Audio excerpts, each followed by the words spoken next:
Tonight on What the Heck Do I Know's PM Update, Work Primed, and Home Insight segments, we're talking about families using a project management approach to coping during a pandemic. All over the world, lives were completely changed in 2020, and most of us needed to figure out a new way of doing things. It was challenging. Many lost jobs. Some got to work from home, and some still had to work with the public. Schools closed and homeschooling was widespread. Airports shut down. Supply chains were interrupted. Everyone had something that seriously impacted their life in 2020. And now that it's 2021, we've all learned some lessons about ourselves. Tonight's show includes stories about two families who took project management approaches to dealing with their particular chaos and how it helped them cope. The effects of COVID are far from over, so their stories might be able to help you too. Interested in finding out more? Then stay tuned. Hey guys, I really enjoy making these videos for you, so if you get value from them or know someone who would, please support us by hitting like, subscribe, leaving comments, and sharing. This is PM Update with Leah and Mia. And now your host, Leah. Welcome back to PM Update. I'm Leah. Staying at home and not being able to go out was not easy for many people around the world. A traditional or routine way of doing things was no longer possible. Many had to adjust to being wildly outside of their comfort zones. This can be extremely upsetting for some, which is why taking a logical approach and using a project management principle and processes can help you get through it. It can also help you realize that even when everything seems outside of your control, there are some things you can control. You can at least control how you respond to big changes. Mia has stories for us tonight that illustrate this point. Mia, what can you tell us about your stories? Well, Leah, our tales tonight are about two families who, like the rest of the world, were faced with challenges last March. Both families used a project management approach in dealing with the new reality of school for their kids. Even though these families used the same approach, they had different experiences and made different choices in the end. I'm looking forward to hearing about how they handled this situation, Mia. Thanks.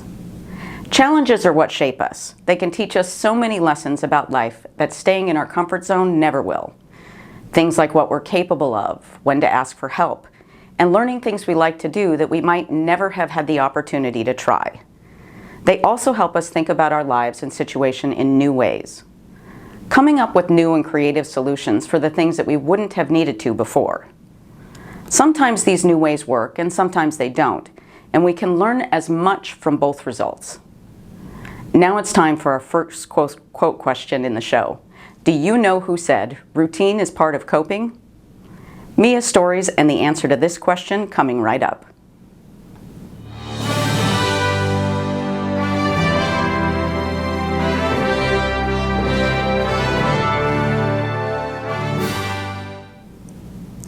June and Jason were like everyone else last March, confused, struggling, and afraid of what was to come when businesses started shutting their doors and implementing work-from-home policies for their workers. When they realized that they were going to have to stay productive with all four of them being in the apartment at the same time, as well as taking responsibility for keeping their kids on track with online learning. June and Jason are both office workers. June as a translator in a law firm, and Jason as an accounting manager for a well-known hotel chain. Both were very stressed at the beginning of the pandemic because everyone had to stay home. They had limited space and resources, and both jobs and school were happening at the same time. It didn't take long before they realized they needed a new daily routine. Like many people around the world, June and Jason's lives completely changed on March 18th, 2020. It was their first day of lockdown, and like many other people, they thought that this would continue for at most a few weeks before going back to work and school. Even so, they decided to take a project management approach to getting everything done. So they came up with a plan and created a 2-week schedule that should allow for them to get everything done. Both of them needed to work for 8 hours a day, and the kids' online classes would be 4 hours a day. June and Jason agreed to split the time helping the kids with school and getting them up and putting them to bed. They also needed to consider the time needed to prepare meals and other domestic requirements in the new schedule. The schedule they created was getting up at 5:30 a.m., making breakfast, snacks, and prep for lunch and dinner between 5:30 and 6:30 a.m. June would work between 6:30 and 7:30 a.m., then she would get the kids up and start them on school tasks while they ate breakfast from 8 a.m. to 10 a.m. And at 10 a.m., June goes back to work. Jason would work from 6:30 to 10 a.m. when he takes over helping the kids with their lessons until noon. Everyone took a break for lunch then. After lunch, the kids were free to play in their rooms while Jason worked until 5:30 p.m. and June worked until 6 p.m. Since June was responsible for getting the kids up in the morning, Jason took the tasks of starting dinner and putting the kids to bed at night. This schedule meant that June and Jason would be getting up an hour earlier than normal in order to get breakfast and schoolwork set up for the kids. Neither of them had any real experience with teaching the subjects their children were learning in school and were very nervous about how it was going to work out. The school had no experience doing online learning programs either, and there was a lot of confusing guidance to sort through for both parents and teachers. Since June was working with the kids the first 2 hours in the morning, she decided they could join their online classes while they were eating breakfast. June took the school assignments and her role as a teacher very seriously and wanted the kids to concentrate. Unfortunately, they were only in the mood for playing. It was chaos, and both June and the kids were stressed and upset. 2 hours seemed like a very long time to June. She was tired and her workday hadn't really started yet. When Jason took over at 10 a.m., the kids were a little more settled down, and it was easier for them to concentrate. Jason took his role as seriously as June, but was more relaxed in his approach. He wasn't perfect, but the kids were more interested in the lessons than they were earlier in the morning. At the end of the school day, everybody was happy that it was over and ready for a break.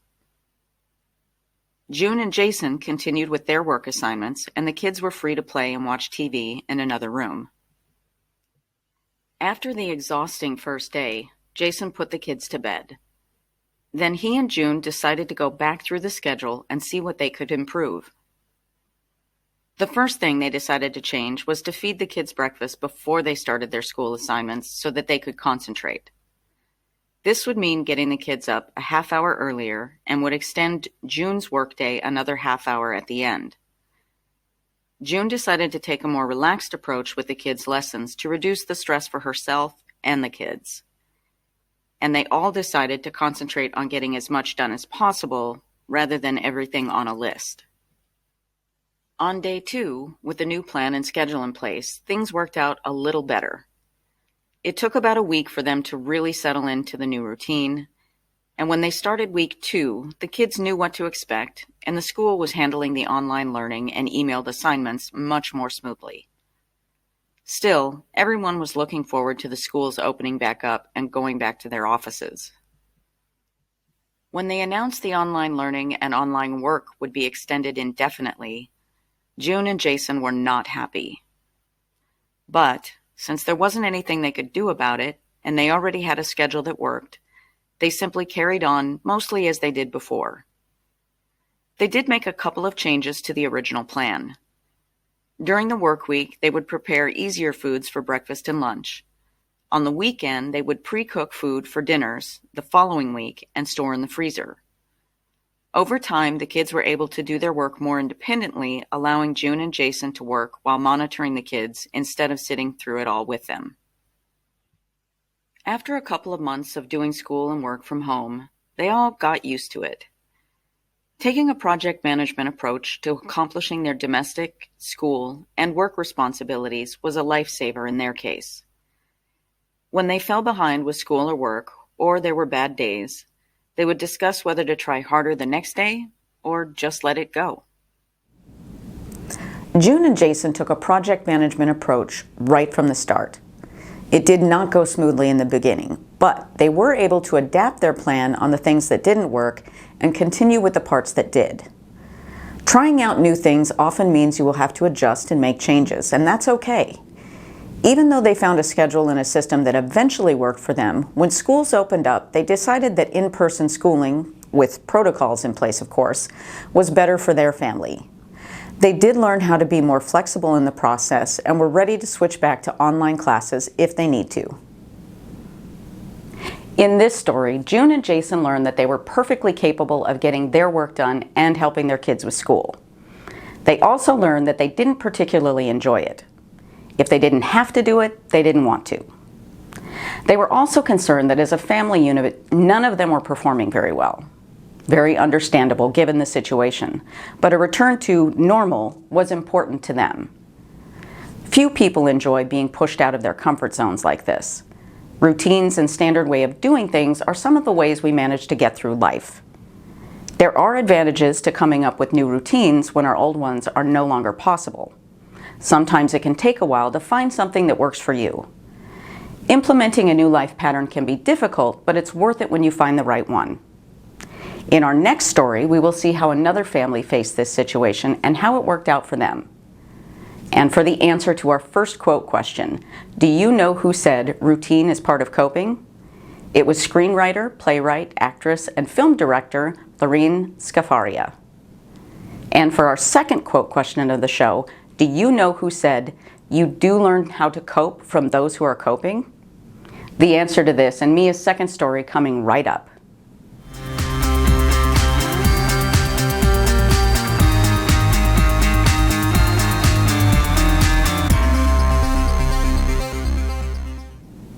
Nora and Noah, like millions of other people, were unprepared for the lockdown. They also believed in the beginning that it would only be a few weeks, like June and Jason. Unlike June and Jason, though, they took a completely different approach in the beginning. Taking charge of their children's learning was something neither of them thought they would have to do, and they managed to rise to the occasion by using a project management approach, and here is the story of how they did it. Nora and Noah were like the couple in our first story, and millions of others, thinking that the lockdown in March of 2020 would only last a couple of weeks. Instead of coming up with a plan, they decided to take a short vacation and wait it out. Nora is a psychologist who owns a private practice, and Noah works as an IT manager with a consulting company. They had a relatively smooth first day helping their kids with homeschool. The kids actually enjoyed the change of staying home and extra time with their parents. Nora and Noah spent extra time on cooking lunches and dinners that they haven't had time to make in a long time. The second morning was very different. While Nora and Noah were relaxing over their first coffee in the morning, Noah's phone started ringing. Since everyone was working from home, the IT support team was overloaded, and they needed everyone to help deal with the crisis. Noah had to step up and help, and Nora could not count on Noah's help with the kids in school. This is when she realized she needed a plan for the next couple of weeks. Before getting the kids up, she decided to make a detailed plan of responsibilities for the family. Her new schedule would be up at 6:30, breakfast at 7:30, and helping both kids with school from 8 a.m. to noon. Lunch from noon to 1, and then the kids could help her with household chores until everything was done. Then they could play or spend time together in the afternoon until Noah came home. Noah was working at all hours for the foreseeable future, so he would get a pass on domestic chores until things calmed down. This worked well for the next 2 weeks. Both Nora and the kids enjoyed homeschooling. For the kids, it was a change that allowed them more time to play at home, and Nora enjoyed getting to spend more time with her children and teaching. When the lockdown was extended after 2 weeks, though, things changed. Nora was getting lots of client calls, but she wasn't able to return to her office. It was a time to change the plan so she could both go back to help her patients and keep working with her kids in school. Nora decided it was time to open an online practice. She could have more flexible work hours and provide the help her patients needed while keeping them and herself safe from possible infection. She would also be able to continue homeschooling her children. She did some research online about what she would need and got advice from Noah when he returned home before developing her plan. They set a deadline for setting up a private spot for video calls and doing the necessary technology upgrades. She also contacted her patients to let them know when she would be able to meet with them again based on the upgrade schedule, and advised that she would be limiting her calls to afternoons and evenings during the week and a few hours on the weekends when Noah was home with the kids. Once she got set up, every day was busy for Nora. She was the first to get up in the morning and the last to go to bed. She was exhausted, but thankful that she was able to make this system work. She had both exasperating and rewarding days with her children. To keep things interesting, she started doing additional fun science experiments with them. She was also teaching them how to prioritize and taking a project management approach by setting goals, schedules, and keeping track of their progress. The downside was that she didn't get much time with Noah. Even though they didn't get much time together, Noah saw and was amazed at how well Nora was handling everything and was very supportive in all aspects. After things slowed down and he finally got to use his vacation time, he was able to do more around the house and help the kids with school. He was impressed with how much the kids had progressed and the system that Nora was using. Eventually, they finally got to catch up on spending time together before he had to return to the office. Things were going so well that they discussed what they would do when the lockdown was lifted, because Nora felt that this setup was better for both her and the kids. She felt she would still need to reopen her office and see some clients in person, but for the most part, the calls were an advantage for her and them. Nora and Noah had a much smoother transition into homeschooling than June and Jason. Part of this was because Nora had greater flexibility and more time even when Noah had to return to the office. She wasn't having to juggle her own full-time job as well as taking care of the kids and home. That was a full-time job in itself. Both families realized that a set schedule would help them make the adjustments to their new situation easier. It does make things easier, Mia, thank you. One of the things I like about these stories is that in addition to sharing practical methods of coping, they also show that it's important to manage expectations, yours and the outside world's. Not everyone has the same resources or personal capabilities. Having a plan and schedule can help, but they don't make things happen magically. The parents and the kids could still only do what they were capable of doing. Sometimes they hit their targets and sometimes they didn't. In a situation like this, it's key to evaluate what is important to you and make adjustments from there. Neither of these families would have likely have considered homeschooling their children. The busy lives they led made that seem impossible. After being forced out of the traditional way of doing things, though, they were both able to evaluate what they had learned and make that decision for their family. Nora and Noah decided that the new normal activity worked much better for their family. June and Jason did not, but they learned enough to do it again if they had to. Using a project management approach helped them figure out how to do it. Now, to answer the second quote question of the day, do you know who said, "You do learn how to cope from those who are coping"? It was Princeton University sociologist Professor Matthew Desmond. That's all for What the Heck Do I Know's PM Update with Leah and Mia and our Work Primed and Home Insight segment for this week.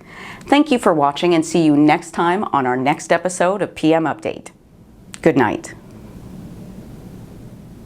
Hey there, don't forget to support these videos by hitting like and subscribe. I love seeing comments too.